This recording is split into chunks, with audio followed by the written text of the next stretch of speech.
want you to hit me as hard as you can.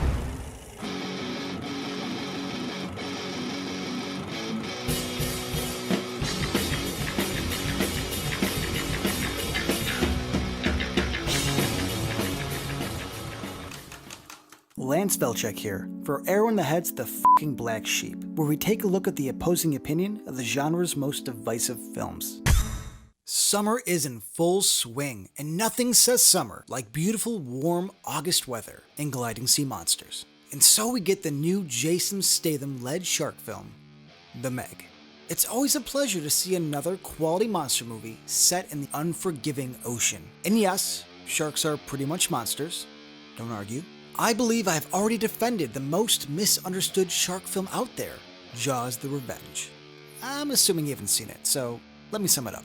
The last starfighter and marine biologist, Michael Brody, is anyone here a marine biologist? Must fight a Weekend at Bernie's 2 shark, whose bloodlust is driven by its disdain for the Brody clan, while battling the suspicious casting in an obvious Blagojevich scheme, somehow casting the always fantastic and likable Michael Caine. You're only supposed to blow the bloody doors off. That's Michael Caine. Yes it is. It's time to switch gears while keeping the horror aquatic.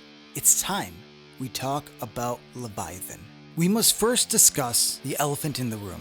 What has caused what seems like a well-crafted late 80s sea creature film to become so damn divisive? It doesn't try and hide its influences and generously takes from Alien and The Thing. This is a cause for most of its backlash, and it's an honest criticism, but I'm not the least bit bothered by its unoriginality.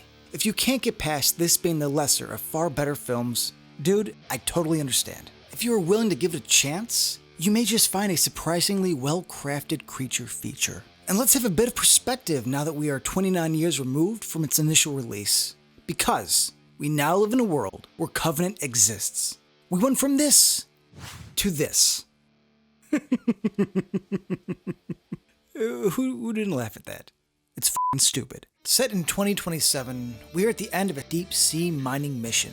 Like Alien, we have a rough and tough group of blue-collar workers just trying to make an honest buck. This crew, this is the reason for the season, and contains some of the best of its time character actors. We get RoboCop, Colonel Samuel Troutman, Winston, Marv, and even the dude from Chicago Hope. Everyone here is fleshed out more than you'd expect from what's widely considered a high-end mockbuster. Beck, played by Peter Weller, is sort of a pushover and isn't used to the managing role. You see him try and take charge, but isn't really comfortable in doing so. Thank you, sir, for taking care of that situation. I was kind of taken aback when I first saw this. Weller always plays a different shade of cool. Badass, adventurous, and basically William S. Burroughs. Do you think you could rub some of this powder on my lips? Yeah. Sure. Six-Pack is Daniel Stern playing against type, as the creep who spends his days as a walking HR nightmare. What a pair. Drinking brew and eating pussy. Oh, Six-Pack. I won't say this role really fit him, but I like seeing him break bad. You bitch, look at my foot! And after sexually harassing anyone with a uterus, he promptly gets infected and dies. Ernie Hudson, Winston, Captain Monroe Kelly, Sergeant Albrecht. You stayed with her the whole time. Thank you for your service. His character Justin Jones is essentially the audience. He's smarter than everyone else, realistic, and acts accordingly to the monster problem. Elizabeth Willie Williams is a strong female lead who is not only tough and capable, but stunningly beautiful.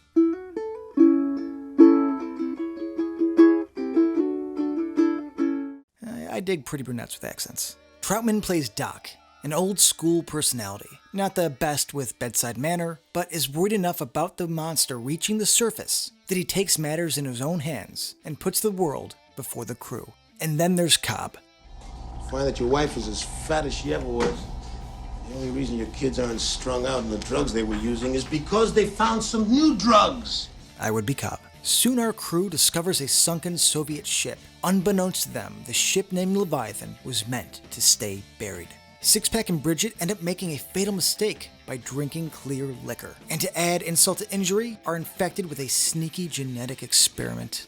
The monster is born. Meant to be an amalgamation of sea creature and man. The idea behind the monster is kind of cool. And besides a few guesses from Doc, we really never get a clear-cut confirmation on what exactly it is. Once again, confirming the time-tested theory, less is more. The idea that it fuses with its victims and gains their knowledge is a fun idea.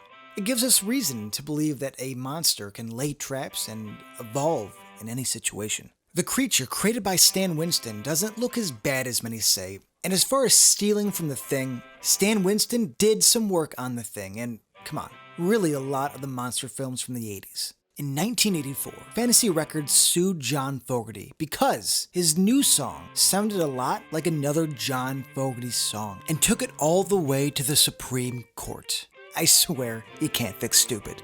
Leviathan, and in turn Stan Winston, is John here. Winston may have been on more autopilot than we would have liked, but still, he did not. When Ariel over here is trying to kill RoboCop, Winston, or my other wife, I'm actively rooting against it. That's pretty much uncommon, as I'm usually pro-monster. I wasn't even aware I was supposed to be against Jason Voorhees till like yesterday. When compared with the majority, I don't feel the same with the flaws in Leviathan, but of course there are some things here and there. Why kill Ernie Hudson's character with 2 minutes to go? Ernie did end up having some strong words with the director, as he could see that it made little sense. To survive the whole ordeal while being the most likable character, just to die by swatting felt like a cheap add-in for shock. I didn't mind the monster and think they showed the right amount, but even I can't defend the full-on day shot. Jesus. Yeah, maybe direct sunlight and a clear blue sky wasn't the best idea. A high-end B movie is a fair critique for Leviathan, but this reveal is straight out of the 1950s. If I had some old 50s music in the classic black and white... You see? Awkward monster fight aside, Leviathan works because they put the characters first. Leviathan took a more respected route, and instead of fast-paced action and horror, turned out to be more of a slow-burn thriller. And maybe that added to its lack of appeal. As anything 80s, we do get some random cheesiness, which I will never fault a film for. Random third act shark attack? I'm down. Obligatory quip for the big kill. Say hi, motherfucker! Yes, please. The issues with Leviathan end up being more or less annoyances, and in the end, I think we should accept it and move on. I hope someday this finds an audience, but after 30 years, it's a tough call. I hope someday a resurgence in deep-sea horror ends up shedding a much-needed light on this forgotten film, with content ever-changing and sensitivities laughably high. In the age of physical media on its last leg, maybe someday never comes.